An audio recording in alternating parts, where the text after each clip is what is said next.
ଯେତେବେଳେ ଆପଣ ବିଧାୟକ ଆଡକୁ ସାଂସଦରୁ ବିଧାୟକ ହେଲେ ସେତେବେଳେ ଆପଣ କଣ ଜାଣିଥିଲେ ଆପଣ ଜିତିବେ ବୋଲିକି ନା ଆପଣଙ୍କ ଭିତରେ ବି ସେ ଡରଟା ଥିଲା? ଦେଖନ୍ତୁ ମୁଁ ଏତେ ବର୍ଷ ହେଲା ସିନେମା କରିକି ଆସୁଛି ଅଭିନେତା। ଆପଣ ଭାବୁଛନ୍ତି ଯେ ସିଦ୍ଧାନ୍ତ ମହାପାତ୍ର କଣ ସବୁ ଜାଣିଛି ଅଭିନୟ ବିଷୟରେ? এটা কেবে ବି ସମ୍ଭବ ନୁହେଁ।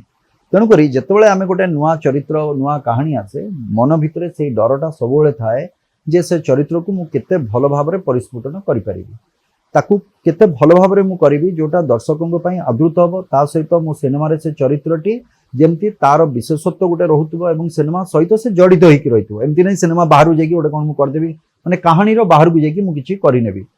ତେଣୁକରି ଅନେକ ପ୍ରକାରର ଦ୍ୱନ୍ଦ୍ୱ ତା ଭିତରେ ଆସେ, ଅନେକ ପ୍ରକାରର ପ୍ରଶ୍ନ ସେତେବେଳେ ଆସେ। ସେ ପ୍ରଶ୍ନର ଉତ୍ତର ଆପଣଙ୍କୁ ନିଜକୁ ଖୋଜିବାକୁ ପଡ଼େ ସେତେବେଳେ, ଏବଂ ସେଇ ଖୋଜିବା ସହିତ ଆପଣଙ୍କର ସେଇ ଅଭିନୟଟିକୁ ଆପଣ କରନ୍ତି। ଇଏ ଠିକ୍ ସେମିତି ରାଜନୀତି, ଇଏ ମୁଦ୍ରାର ଆଉ ଗୋଟିଏ ପାର୍ଶ୍ୱ। ଆପଣ ଯଦି ଚଳଚ୍ଚିତ୍ରକୁ ଦେଖିବେ ଏବଂ ରାଜନୀତିକୁ ଦେଖିବେ ଏ କିଛି ଭିନ୍ନ ନୁହଁ। ଆଜି ଗୋଟେ ସଫଳ ଅଭିନେତା ବା ଗୋଟେ ସଫଳ ଚଳଚ୍ଚିତ୍ର ହେବା ପାଇଁ ଜନସାଧାରଣଙ୍କ ସ୍ୱୀକୃତି ଦରକାର।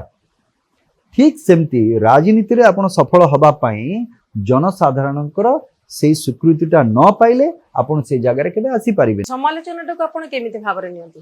ମୁଁ ଆଗ ପ୍ରଶ୍ନଟା ଗୋଟେ ସାରିଦିଏ। ପ୍ରଶ୍ନଟି ହେଉଛି ଯୋଉଟା କହିଲେ ଯେ ଡର ଲାଗେ କି ନାହିଁ, ଡରଟା ରହିବା ଦରକାର ଏବଂ ଜିତିବା ହାରିବା ଏ ଦୁଇଟି କଥା ରହିଲା। ଆଇଦର ଆପଣ ଜିତିବେ ନହେଲେ ହାରିବେ, ଏ ଦୁଇଟା କଥା ରହିଲା। ଇଏ ତ ସ୍ୱତଃସିଦ୍ଧ, ଏଥିରେ ତ ଆଉ କେହି ତ ମାନେ ଅମାନ୍ୟ କରିବାର କିଛି ବାଟ ହିଁ ନାହିଁ ଆପଣଙ୍କୁ। କିନ୍ତୁ ହାର ମାନିଯିବା, ଏ ଯୋଉ ଆମେ କହୁଛୁ ନିର୍ବାଚନର ଯୋଉ ପ୍ରକ୍ରିୟା, ସେଥିରେ ହାର ମାନିଯିବା कि मु जीतीजी मोर आउ किसी करवा दरकार नहीं, ठीक अच्छे मुझे जीतीजी सेटा भी भूल, बा हारीजी तो पछघुंचा दे पलैजी सेटा भी भूल। तेणुक ये जो निर्वाचन जो लड़ई प्रतियोगिता अच्छी से प्रतियोगिता चलवा दरकार। से मो वीरत्वर सहित एवं गोटे लड़ुआ मनोवृत्ति नहीं कि मु लड़बी से जगार हार मानबिनी। जितवा हारिबा हो पारे किंतु हार तो मानबिनी। एटा मन हाँ दृढ़ मनोबल सहित कामटा आपणकर करवा ये हूँ मोर कर्म आ धर्म, ए दुईटा को मुझे पूरा करछि।